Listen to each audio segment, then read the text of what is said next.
Hello mystery channel एक बार फिर से आपका स्वागत करता है। आपने पहले भी हमारे चैनल की एक वीडियो में देखा होगा कि टाइम ट्रैवलिंग की जा सकती है। अगर आपने ये नहीं देखी तो उस वीडियो को ज़रूर देखें, तभी आप इस सच्चाई को पूरी तरह जान पाएंगे। आज हम आपको बताएंगे कि समय की यात्रा होती कैसे है।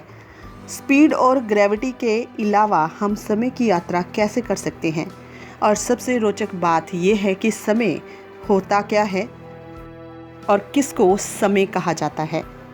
दोस्तों, हम समय के बारे में पता मूवमेंट के आधार पर लगाते हैं, यानी कोई चीज़ कितनी मूव हुई ये समय को परिभाषित करती है।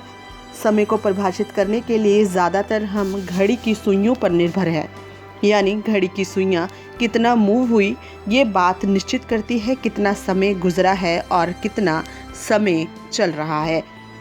समय की पहचान के लिए हमने घड़ी की सुइयों को परिभाषित किया। सुइयों की मूवमेंट को हमने 1 घंटा, आधा घंटा नाम दे दिया। इसी तरह सूरज के निकलने को दिन और छिपने को रात का नाम दे दिया। इसी तरह दिन, महीने और साल भी बन गए। तो इस तरह हमने सुई से लेकर साल बदलने को समय का नाम दे दिया।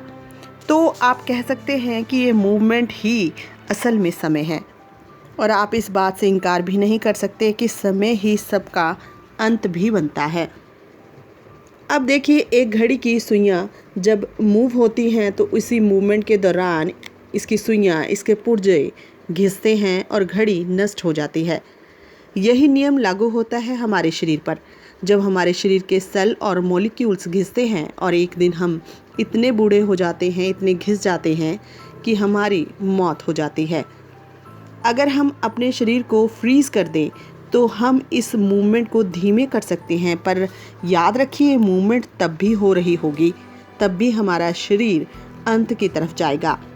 अब आप ये समझिए कि ये समय किसके लिए लंबा और किसके लिए छोटा है। अगर एक मक्खी के जीवन काल पर नज़र मारें तो आप देखेंगे कि एक मक्खी की ज़िंदगी बड़ी तेज़ी से गुजरती है। हमारे लिए जो 1 घंटे का समय है, एक मक्खी के लिए 1 साल का हो सकता है। मक्खी के लिए समय बड़ी तेज़ी से गुजरता है, और जो हमारे लिए 1 घंटा है उस 1 घंटे में वो तकरीबन काफ़ी समय अपनी ज़िंदगी का बिता लेती है। मक्खी के अनुसार हमारे द्वारा बिताया जाने वाला समय धीमा है। इसी तरह धरती पर रहने वाले जीवों के लिए समय की अलग अलग परिभाषा है। अब देखिए, कछुआ 200-300 साल तक जीवित रहता है। उसका समय मनुष्यों के समय से बहुत धीमी गति से चलता है, और यही कारण है कि वो अपनी ज़िंदगी के 300 साल तक जिंदा रह सकता है। आप कह सकते हैं कि हर जीव की मूवमेंट के अनुसार ही उसका जीवन होता है।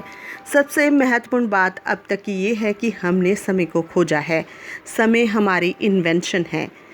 महान साइंटिस्ट आइंस्टाइन की माने तो समय स्लो या फास्ट हो सकता है।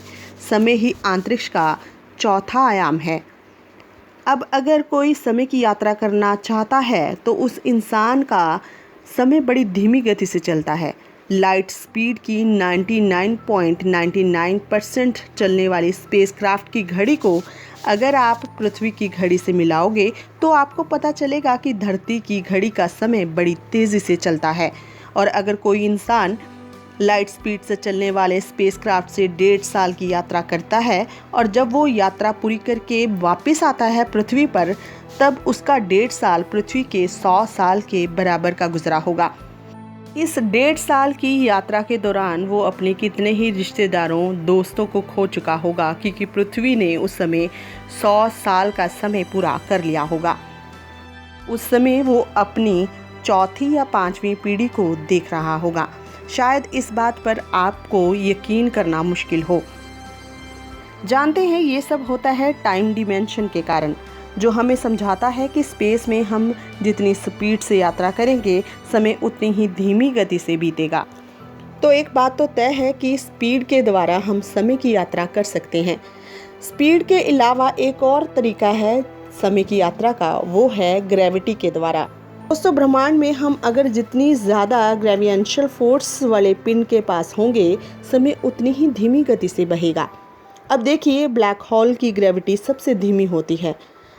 अगर हम ब्लैक होल के इवेंट होरिजन के पास खड़े हो जाते हैं तो समय धीमी गति से चलेगा।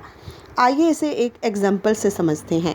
सबसे पहले तो ये जानिए कि स्पेस और टाइम एक दूसरे के साथ जुड़े हुए हैं।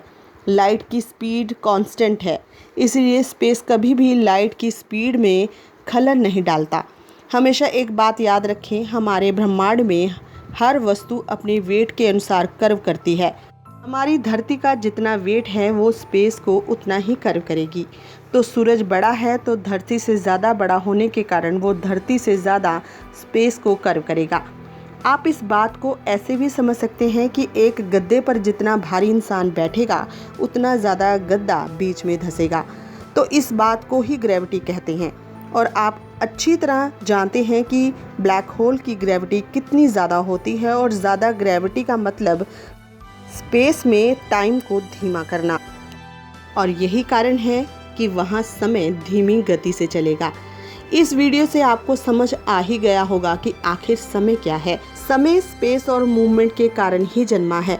प्रसिद्ध वैज्ञानिक सर आइंस्टाइन ने कहा है कि हम हाई स्पीड के थ्रू या हाई स्पीड ग्रेविटी के थ्रू फ्यूचर की समय की यात्रा कर सकते हैं, पर हम पास्ट की यात्रा कभी नहीं कर सकते।